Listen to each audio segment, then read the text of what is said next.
Et si l'Algérie, ce pays au paysage contrasté, des dunes infinies du Sahara au sommet verdoyant des Aurès, détenait en son sein un trésor inattendu capable de révolutionner son agriculture?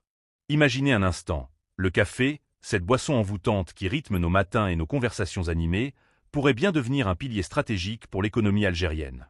À première vue, l'idée semble sortie d'un roman d'aventure. L'Éthiopie avec ses hauts plateaux mystiques, la Colombie et ses vallées luxuriantes, ou le Brésil avec ses plantations immenses viennent immédiatement à l'esprit. Pourtant, derrière les certitudes ancrées dans nos esprits, se profile une opportunité silencieuse, encore largement inexplorée, qui pourrait transformer les défis climatiques et économiques de l'Algérie en un atout majeur. Plongeons ensemble dans cette perspective fascinante, où les contraintes se muent en innovations audacieuses, et où un simple grain de café pourrait semer les graines d'une renaissance agricole. Le café n'est pas qu'une boisson réconfortante. C'est un géant de l'économie mondiale, un produit stratégique qui rivalise avec le pétrole en termes de valeur commerciale. Chaque année, le marché mondial du café génère plus de 200 milliards de dollars, reliant des millions de producteurs aux quatre coins du globe à des consommateurs avides. Derrière chaque tasse fumante se cache une chaîne de valeur complexe, des fermes isolées au marché financier spéculatif, en passant par les multinationales agroalimentaires qui dictent les tendances. Mais la véritable richesse ne réside pas dans le grain brut, récolté sous un soleil ardent. Non, elle émerge de la transformation, torréfaction, broyage, emballage, et surtout du marketing et du branding qui transforment un produit banal en une expérience sensorielle unique. Pensez aux marques iconiques comme Starbucks ou Nespresso. Elles capturent l'essence du luxe quotidien en vendant non seulement du café, mais un mode de vie. Historiquement dominé par l'Europe et l'Amérique du Nord, la consommation de café explose désormais en Asie, au Moyen-Orient et en Afrique du Nord, où elle symbolise la modernité urbaine, la créativité au travail et les liens sociaux. Cette évolution globale renforce son statut stratégique, faisant du café un enjeu géopolitique autant qu'économique. En Algérie, le café est omniprésent, un pilier culturel qui imprègne le quotidien. Des cafés populaires animés par des débats passionnés au bureau où il booste la productivité, en passant par les foyers où il accompagne les moments de convivialité, il structure les habitudes sociales profondes.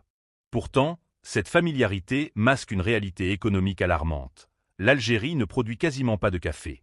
Chaque année, le pays importe des dizaines de milliers de tonnes de grains verts, principalement d'Amérique latine et d'Afrique de l'Est, dépensant des centaines de millions de dollars en devises étrangères. Pour un produit non essentiel à la survie alimentaire, mais indispensable aux usages quotidiens, cette dépendance pèse lourd. À chaque hausse des prix internationaux, causée par des sécheresses au Brésil ou des spéculations à Wall Street, le marché algérien tremble. Les perturbations logistiques, comme celles vues lors de la pandémie de Covid-19 ou des conflits mondiaux, exposent cette vulnérabilité. Dans un contexte où l'Algérie vise à réduire ses importations, à renforcer sa souveraineté économique et à diversifier ses revenus au-delà des hydrocarbures, le café incarne une dépendance persistante, acceptée presque par résignation. Mais pourquoi un pays consommateur massif reste-t-il absent de la production? Cette question n'est pas seulement économique.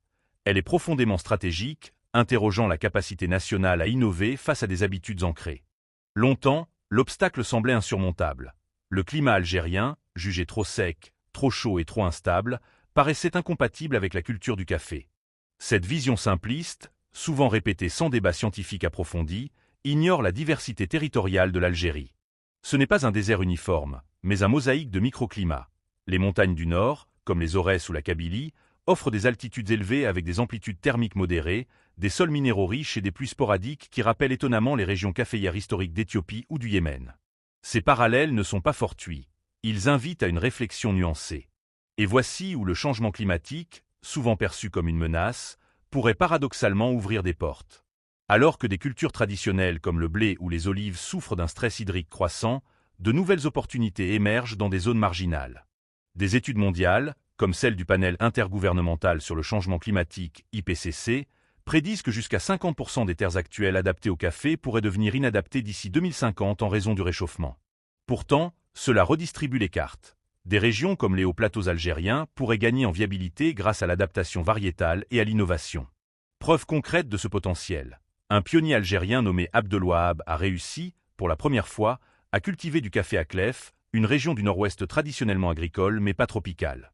Inspiré par l'adaptation réussie d'autres arbres tropicaux au climat local, il a intensifié des graines pour produire environ 100 plants, dont une vingtaine plantés en collaboration avec un fermier de l'Ouélia, dans la municipalité de Bousgaïa. Ces arbres, typiquement endémiques à l'Amérique latine, l'Asie de l'Est ou l'Afrique subsaharienne, se sont acclimatés remarquablement bien, prospérant sans défi majeur rapporté. La première récolte d'arabica algérien est attendue en novembre, avec des analyses prévues pour vérifier la conformité aux standards internationaux. Si les résultats sont positifs, l'expérience pourrait s'étendre à d'autres zones, marquant un tournant pour l'agriculture algérienne. Cet exemple n'est pas isolé. Il illustre comment, avec de la persévérance, l'Algérie peut défier les préjugés climatiques. L'agriculture moderne transcende les limites naturelles grâce à l'innovation humaine. La culture du café n'est plus prisonnière d'une géographie figée. Elle évolue avec des variétés résistantes au stress hydrique, aux températures élevées et aux sols appauvris, testées dans des régions similaires à l'Algérie. Par exemple, des projets en Inde ou au Vietnam ont adapté l'arabica et le robusta à des climats semi-arides. En Algérie, l'agriculture de précision pourrait révolutionner cela. Des capteurs d'humidité, des drones pour la cartographie des sols et des systèmes d'irrigation numérique optimisent chaque goutte d'eau, une ressource précieuse dans un pays où la gestion hydrique est cruciale. Le goutte-à-goutte intelligent, combiné à la récupération des eaux pluviales, réduit la consommation d'eau de jusqu'à 50% par rapport aux méthodes traditionnelles. L'agroforesterie, quant à elle, crée des microclimats naturels. Planter du café sous l'ombre d'arbres indigènes comme les oliviers ou les figuiers limite l'évaporation, protège les sols de l'érosion et booste la biodiversité, tout en séquestrant du carbone pour lutter contre le changement climatique. Des approches semi-contrôlées, comme les serres high-tech ou l'hydroponie verticale, permettent de recréer des conditions idéales même dans des environnements hostiles, visant une production qualitative plutôt que massive. Dans cette optique, l'expérimentation est clé. Lancer des projets pilotes dans des niches comme les hauts plateaux ou les algériens, où des microclimats favorables existent, permettrait de tester sans risque majeur. Observer les rendements, analyser les coûts et ajuster les techniques. C'est ainsi que naissent des filières durables. L'Algérie dispose d'un atout inestimable, son capital humain.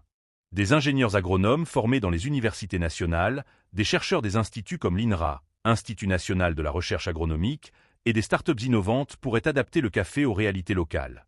Imaginez des collaborations avec des experts internationaux, comme ceux du World Coffee Research, pour développer des variétés hybrides résistantes. Au lieu de subir les importations, l'Algérie pourrait innover, transformant le café en un symbole d'autonomie agricole. Mais cultiver le grain n'est que le début. La vraie magie opère dans la filière complète. La transformation, torréfaction locale, emballage innovant et le branding capturent les marges les plus juteuses. Aujourd'hui, les pays producteurs exportent souvent du café vert à bas prix, laissant la valeur ajoutée aux géants occidentaux. L'Algérie pourrait éviter ce piège en bâtissant une chaîne intégrée, des usines de torréfaction dans les zones industrielles, des labels Café d'Algérie, mettant en avant un terroir unique, des méthodes durables et une histoire inspirante. Sur le plan économique, même une production modeste réduirait les importations, soulageant la balance commerciale. Territorialement, cela dynamiserait les régions rurales. Les hauts plateaux, souvent marginalisés, pourraient accueillir des plantations créant des emplois qualifiés, cueilleurs, techniciens en irrigation, experts en qualité. Autour émergeraient des écosystèmes, pépinières, formations professionnelles, tourisme agroécologique. Cela favoriserait l'installation des jeunes en zone rurale, atténuant la pression urbaine et promouvant un rééquilibrage territorial. Enfin, imaginez le pouvoir narratif d'un café algérien. Non pas un produit de masse, mais un nectar de niche, haut de gamme, vendu sur son authenticité. Un grain cultivé dans les reliefs des Aurès, torréfié avec des épices locales comme la menthe ou le safran, racontant l'histoire d'un pays qui transforme le désert en oasis d'innovation. Les consommateurs mondiaux, avides de sens et d'éco-responsabilité, paieraient premium pour cela. Le café deviendrait un ambassadeur, symbolisant la résilience algérienne face au climat changeant. Cette vision n'est pas une utopie. C'est une piste stratégique qui questionne notre modèle agricole, notre dépendance et notre ingéniosité. Avec des exemples comme celui de Clef et des innovations globales, l'Algérie a tout pour explorer ce potentiel. Le débat mérite d'être ouvert, avec rigueur et ambition, pour que le café ne soit plus une importation passive, mais un levier de prospérité future. Qu'en pensez-vous ? L'Algérie est-elle prête à embrasser cette révolution verte ?